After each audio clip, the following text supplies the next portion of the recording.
On my birthday, I got a message from my dead grandfather. Happy birthday. I'm alive. Shaking, I tracked the number and found him in a nursing home. They stole your inheritance, your house, he whispered. That night, I sent his photos to the family group chat. Then I canceled their allowance, froze their accounts, cut utilities, and that was just the beginning. It's better when you're not around. Less stress for everyone, my father said, his voice sharp as broken glass.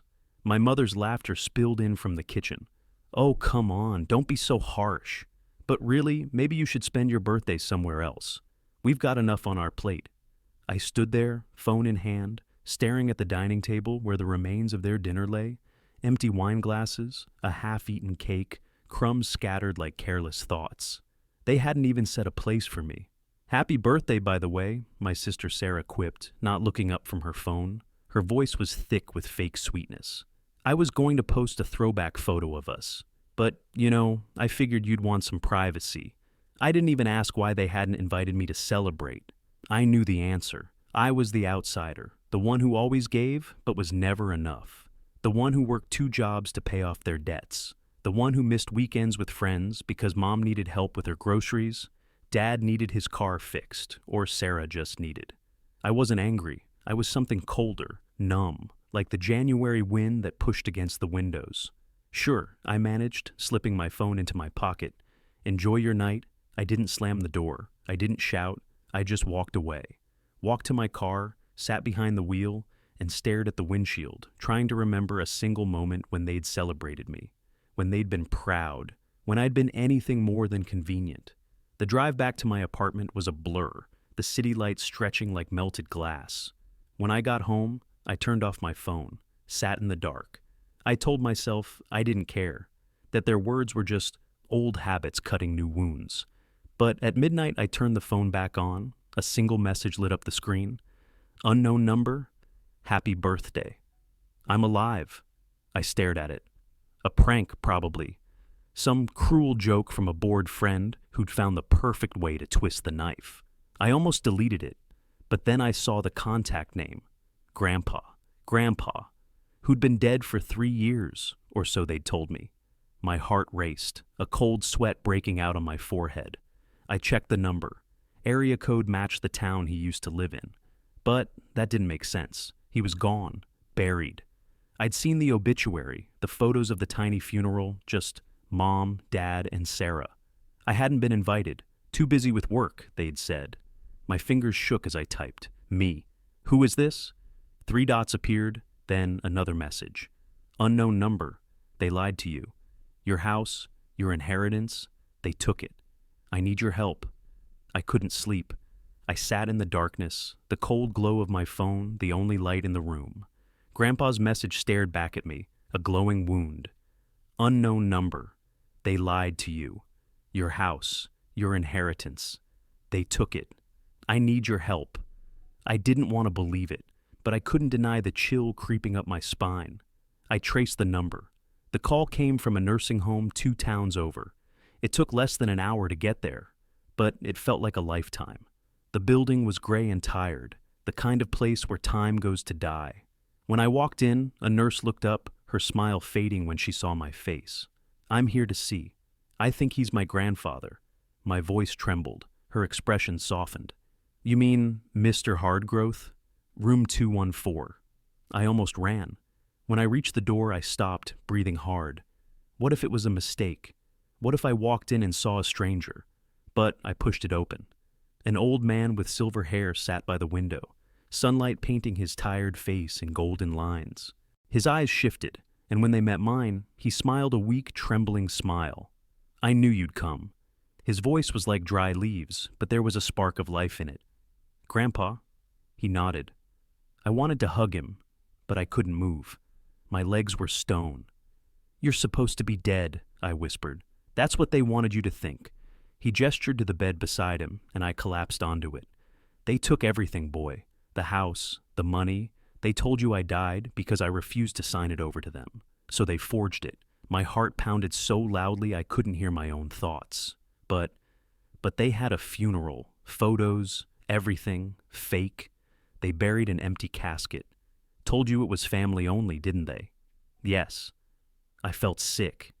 And the inheritance?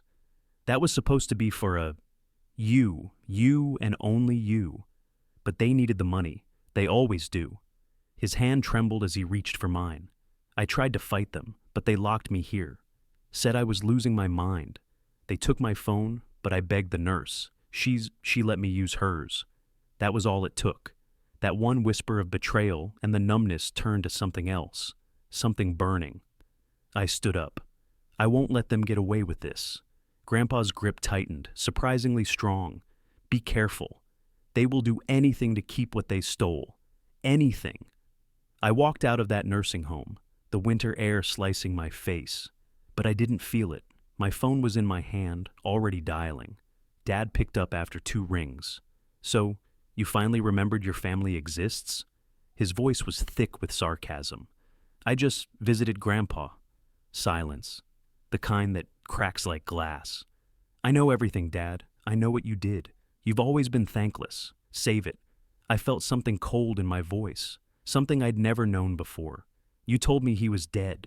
You stole his house, his money. You faked his death and left him to rot in a nursing home. Watch your mouth, he snapped. You don't know anything. I know enough. I have the texts, the photos. I'm going to the police. There was a muffled curse and then another voice. My mother. Please, sweetheart, don't do this. You don't understand. We did it for the family. The family, I laughed. Or for yourselves, because your idea of family is a bunch of lies. I hung up, they called back instantly, but I ignored it. I went straight home and began digging bank records, text messages, photos. I knew where my parents kept their old files, the ones they thought I never touched. But I didn't just find evidence of the house. I found something worse. Transfers, thousands of dollars, siphoned from Grandpa's account over the past 3 years, and 2 accounts with my mother's and sister's names. The money was mine. The house was mine. Grandpa trusted them, and they stole everything. My phone buzzed a notification. A Facebook post. Mom, families are built on trust and forgiveness. Some people just can't let go of bitterness. Underneath, a cascade of comments from aunts, uncles, even family friends. Aunt Linda, don't worry. Sweetie, some kids just grow up selfish. Uncle Mike, ungrateful is an understatement. And then Sarah, he's always been the problem child, always making drama. They were spinning the story. They were making me the villain. My phone buzzed again. A text from Sarah. Sarah, grow up. Grandpa's old. He doesn't even remember half the stuff he says. You want the house? Fine. But you're not taking a cent from me. You've always thinking only about yourself. I wanted to throw my phone, but I didn't. Instead, I started taking screenshots, saving everything, making copies of every document I'd found. I compiled them into a neat folder on my laptop, labeled it Truth, and backed it up in 3 places. They thought they could control the narrative. They thought I'd back down, like always. But they didn't know I was done playing the obedient son. They was quiet, the soft murmur of conversations around me just a backdrop. I chose a table in the corner, far from the windows. It was perfect, a clear view of the entrance, nowhere to hide. I sat with my laptop open, the USB drive plugged in. The screen glowed with a folder labeled Truth. Inside, everything. The forged signatures, the bank transfers, the screenshots, the video of Grandpa in the nursing home, the final nail in their coffin, my phone bust, Mom's message. We're here. Please don't make a scene. I didn't reply. They would regret those words soon enough. The doors swung open and I saw them. Dad, stiff and angry. Mom, pale and nervous. Sarah, smiling, but with that fake sweetness that always had poison. They walked over and without a word sat across from me. I looked at them and said nothing. Mom broke the silence. Honey, can we please just talk this through? We're family, family. I let the word hang in the air. Like you told me Grandpa was dead? Like you stole his house and locked him in a nursing home? Dad's face twisted. Don't you dare. I leaned back, clicking a file on my laptop. A video of Grandpa, his weak voice but clear words. They stole it.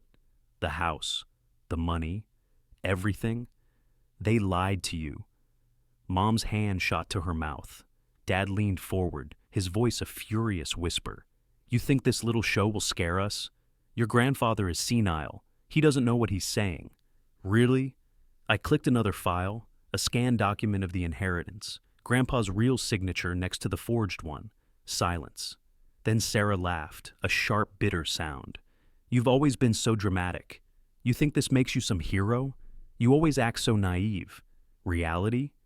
I smiled. Let's talk about reality. I clicked the next file, screenshots of her social media posts, luxurious vacations, designer clothes, spot treatments, and right next to them, the bank transfers from Grandpa's account to hers. Her smile vanished. You had no right. No right? I cut her off. Like you had no right to steal the inheritance meant for me? No right to pretend Grandpa was dead? Mom's voice cracked. Please, sweetheart. We were just trying to protect you. You've always been, protect me? I leaned forward, ice in my voice. You left him to die alone. You lied. You stole. And now you want me to just smile and pretend it's okay? Dad leaned forward, his voice sharp with anger. Enough. This is family business, and if you don't shut your mouth right now, you're going to regret it. I didn't flinch. Or what? You'll lie about me again? Maybe tell the family I'm a failure? Like when you said I stole from you, or that I was ungrateful. He leaned forward, his face a mask of rage. You've always been difficult, always running to others, always blaming us. No wonder Grandpa never wanted you around. I smiled. That's funny, because he's here. The door behind them opened, and a quiet figure stepped in, slowly, carefully, leaning on his cane at Grandpa. Mom went white. Dad's mouth fell open. Sarah actually squeaked. Hello, son. Grandpa's voice was weak but steady. Surprised to see me? You. Dad stuttered, looking like a trapped animal. You told me I was losing my mind, Grandpa whispered, his voice growing stronger with each word. You said I wasn't safe at home. You promised me you'd take care of the house, that the money was for the family. But all you did care of was yourselves. Mom's hands trembled. Please, Dad, did it for you. You couldn't live alone anymore. Tried. Grandpa's voice was sharp now. Tried to lock me away? Tried to steal everything I worked for? Tried to erase me? Dad stood up. That's it. We're leaving. This is all a setup. Sit down. My voice sliced through the air, and for the first time in my life, he actually froze. I have enough evidence to expose everything you've done. I continued, my voice cold and clear. You stole, you lied, and you abandoned him. And now, everyone is going to know. Please. Mom was sobbing now. We can fix this. We can. We can figure something out. We're family. Number? We're not. I looked at them, each in turn. From this moment on, you are strangers to me. Sarah's face twisted with rage. You think you're so perfect? You think you're some hero for doing this? You think you can survive without us? I laughed. No, Sarah. I was nothing because of you. But now I'm free. I turned to Grandpa. Let's go. You don't need to waste another second on these parasites. As we walked away, Dad's voice chased after us, a desperate, broken scream. You'll regret this. You need us. You'll always need us. But his voice was already fading, swallowed by the silence. I helped Grandpa into the car. His hands were shaking, but his eyes were clear. Are you sure you want to do this? He whispered. I should have done it years ago, I said. We drove away, leaving behind the shattered pieces of a family that never deserved that word. I blocked them all. With one tap of my finger, mother, father, sister, all of them, and the messengers on my phone, even on the banking app. The first call came an hour after Grandpa, and I returned to my place. It was Dad. Then Mom Sarah, right after her. I watched the phone buzz on the table and looked at Grandpa. His eyes were calm, almost grateful. You really did it, he whispered as if afraid it was all just a dream. Yes, I smiled. I did the next morning. I called the bank, removed their access to all the accounts I'd ever opened for them, disabled automatic payments that covered their loans, utilities, car insurance. I called the electric company, the water service, the gas provider, and I said the simplest words. Close it. Transfer all bills to the new owners. Every bill was in my name. Every service, every expense, I paid for it. But not anymore. At noon, I drove to Grandpa's nursing home, packed his belongings. The staff looked at me with surprise. "He's coming home," I said coldly, tossing his bags into the car. Grandpa climbed into the passenger seat, and for the first time in years, I saw him smile. A real quiet smile. "I thought I would die there," he whispered, as if afraid I might change my mind. "They wanted you to stay there, but that's over now." I drove into the apartment I had rented in advance, spacious, bright, overlooking a park. He stood in the living room, staring like he couldn't believe his eyes. This question mark. Is this for me? For us. And for me, too. I called the lawyer to ensure all documents for the inheritance, the house, and the accounts were now clean. No forgeries, no false signatures. And then, I simply turned off my phone. The next few days were quiet. Almost too quiet. But I savored every second. In the morning, I brewed coffee, sat by the window, and watched the light play on the leaves of the trees. Grandpa started getting up earlier, reading the newspaper I brought him every day. He even started joking. "You know, I always wanted to plant roses, but your father said it was a waste of time. We'll plant them here, as many as you want." But the family didn't give up that easily. A week later, I was coming back from the store when I saw a familiar face on the steps of my building. Sarah. She stood there, hugging herself, her face twisted in desperation. "I know you can hear me," she screamed as I approached. "You can't just leave us like this. We're your family. Family." I walked past her, pulling out my keys. Family doesn't bury people alive. She grabbed my arm, her eyes glistening with tears. It was a mistake. They just wanted to do what was best. Number. They wanted what was best for themselves. I pulled my arm free and walked to the door. She screamed after me. "You can't live without us. You've always been weak, but now I'm free." The next morning, the utilities were shut off in the house where my family lived. I got a message from the lawyer. They tried to reconnect everything, but the bank refused them credit. Mom called me over 20 times. Her voice on the voicemail was unbearably tearful. "How can you do this? We're your parents. We made mistakes, but that's no reason to destroy our family." Her tears didn't touch me. Then Dad called, first with threats, then with tears, then with silence. I listened to his last message. "You destroyed us, but we'll be back. You'll never be happy without us." I smiled and deleted the message. One evening, I stepped out onto the balcony with a cup of tea. Grandpa sat beside me, wrapped in a blanket. "You're stronger than I thought," he said. Number? I just had nothing left to lose. We sat in silence, watching the city flicker with lights. I felt no fear, no guilt. And when I walked back inside, I opened my laptop and took one final step. I made a donation to an organization that provides legal support to elderly people who are victims of financial abuse. A significant amount. The same amount they tried to steal from me and Grandpa. Changed my phone number and finally erased all reminders of their numbers. Now I had only one family, and I would never let anyone use me again. The courtroom was a cold, silent battlefield. My lawyer stood confident, presenting every piece of evidence, forged signatures, stolen bank transfers, and the video of Grandpa, pale but clear-headed, whispering, "They buried me alive." Dad erupted first. "This is a setup. He's manipulating you all." The judge's voice cut through his rant. "Mr. Hargrove, sit down." Mom clung to her chair, trying to cry, but the tears were dry. Sarah stared at the table, her face pale, hands shaking. They had no defense. Every lie was exposed, every theft undeniable. Then Grandpa stood up, his voice stronger than I'd ever heard.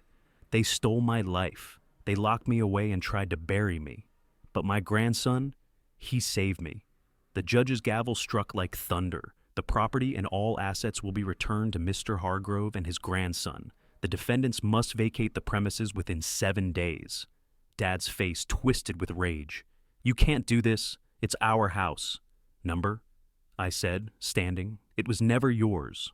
A week later, I arrived with Grandpa. A sheriff's car was parked out front. Movers dragged bags and boxes onto the lawn. My parents stood on the porch, Dad shouting, Mom crying, Sarah frozen in shock.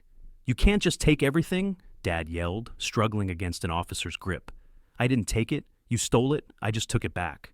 Mom rushed toward Grandpa, falling to her knees. "Dad, please. We made mistakes, but we're your family." Grandpa looked down at her, his voice cold. "You are no family of mine." Dad stepped forward aggressively, but the sheriff intervened. The sheriff stepped in, pushing him back. "Sir, this is your final warning." I watched them shoved into an old, dented sedan, the life they deserved.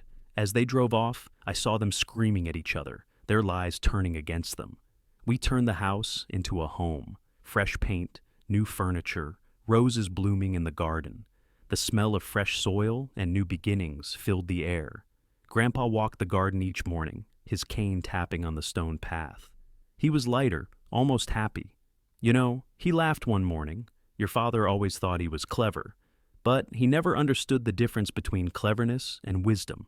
I guess he learned it the hard way, I replied. But they didn't disappear. Letters arrived, desperate, pleading. Mom wrote first. "Please, we were wrong. Your father's health is failing. We need help." Then, "Sarah, I lost my job. I have nothing. Please, just a little money." I read each letter, then burned them in the fireplace. The flames licked away their words, as meaningless as they had always been. Dad never wrote, but I heard he lost his job, spiraled into debt, and started drinking. He blamed me, of course. He always did. One evening, Grandpa and I sat on the porch, watching the sun dip behind the trees. The roses swayed in the cool breeze, their petals catching the last light. "I thought I'd die in that nursing home," he whispered. "You won't lose this place again, I promise." A car drove by on the distant road, but it didn't matter. This was our world now. No more lies, no more betrayal. "I'm proud of you," Grandpa whispered, his voice cracking. "You did what I never could." "I did what they forced me to," I replied, and I felt it. The weight lifting, the chains breaking. We sat in silence, the house glowing with the last light of the day. A place they tried to steal, a place they lost, a place we made our own.